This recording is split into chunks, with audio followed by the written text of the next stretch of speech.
இதோ அங்கே வராங்க. அப்புறம் எங்கள் குட்டி பையன் ராம் வரான். 2 பேரும் ஜாலியாக சுற்றிட்டு இருப்பாங்க. ஆடு போய் எவ்வளோ வேகமாக ஓடுது பார்த்தீங்களா? நிற்க மாட்டேங்குது. நேற்று நின்று மேய்ச்சி நீ நிற்கல. இங்கே வா போகலான்னு சொல்லிட்டு ஹாய் சொல்லு. Hi hi. சாப்பிட்டீங்களா? வா போகலாம். இங்கே ஜாலியாக இருக்குது. இங்கே அங்கே வீட்டுக்கு போனால் எப்படி, அவங்க வீட்டுக்கு போனால் எப்படி இருக்குன்னு தெரில. கஷ்டமாக தான் இருக்கும். அங்கே யாரும் பையன் தம்பி மட்டும் தான் இருக்கும், சின்ன பையன். வீட்டிலே இருக்கணும். இங்கே வரும்போது இங்கே காட்டில் அதெல்லாம் சுற்றிட்டு ஜாலியாக இருக்குது.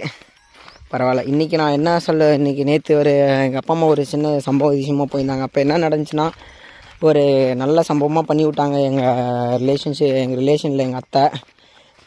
நம்ம பொறுமையாக இருக்கிறவங்க தான் ஓரளவு தான் பொறுமையாக இருக்க முடியும். பொறுமையை தாண்டி அவங்க ரொம்ப பண்ணிட்டாங்க. எல்லாத்துக்கும் ஒரு அளவு தான் பொறுமை. நண்பனாக இருந்தாலும் அவங்களுக்கு எல்லாத்துக்கும் லிமிட்ன்றது இருக்குது. லிமிட்ன்றதை மீறும் போது எந்த ரிலேஷன்ஷிப்பும் பார்க்கவே கூடாது, பார்க்கவும் மாட்டோம். அந்த மாதிரி தான் நேற்று எங்கள் அம்மா செம்ம வெஞ்சு விட்டுருச்சு.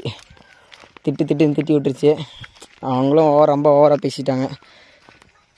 அது என்னால் ஏற்றுக்கவே முடியல, அக்செப்ட் பண்ணவே முடியல. நம்ம உறவு வேணும்னு தான் இழுத்து பிடிக்கிறோம். ஆனால் அவங்க அப்படி நினைக்க மாட்டேங்கிறாங்க. ஏதோ சவுண்டு வர வருது.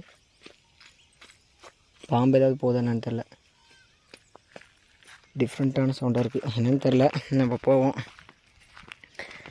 நேற்று இந்த பக்கம் தான் மேய்ச்சிட்டு இருந்தோம். போயிட்டுருக்கோம்.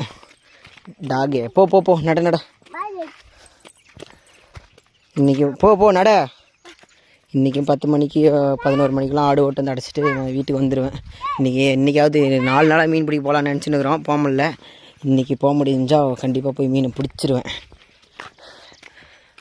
போயிட்டு இங்கே புளியா மரம் இருக்குது. எல்லாமே காஞ்சிருச்சு. என்னால் முடிஞ்சால் அடுத்த வருஷத்துக்குள்ளே இப்போ நான் பலா விதை தான் போடலான்ட்ருக்கேன்.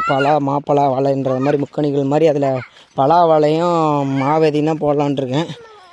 ஸோ ஃபஸ்ட்டு பலா தான் அதிகமாக விதை கிடைக்கும். ஸோ பலாவை போட்டுட்டு அப்புறமா போடலான்னு ஒரு யோசனையில் இருக்கேன்.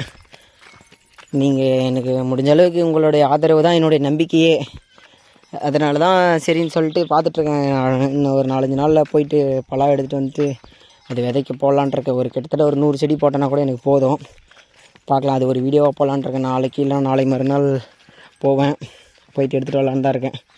நன்றி உறவுகளே. எங்கள் ராம் போகிறாப்பில். முடிஞ்ச அளவுக்கு நீங்கள் என்ன பண்ணுறீங்கன்னா, எனக்கு உங்களோட ஆதரவை ஒரு சப்ஸ்கிரைப், ஒரு ஃபாலோ, ஒரு ஷேரு அதில் கொடுங்க உங்களுடைய ஆதரவை. எனக்கு அது இப்படி பண்ணிங்கன்னா போதும்.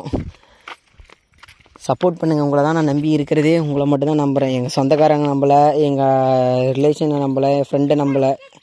அவங்களாம் என் ஃப்ரெண்டுலாம் இருந்தாங்க. அவங்களாம் எங்கே போனாங்கன்னே தெரில. நிறைய நண்பர்கள் இருந்தாங்க.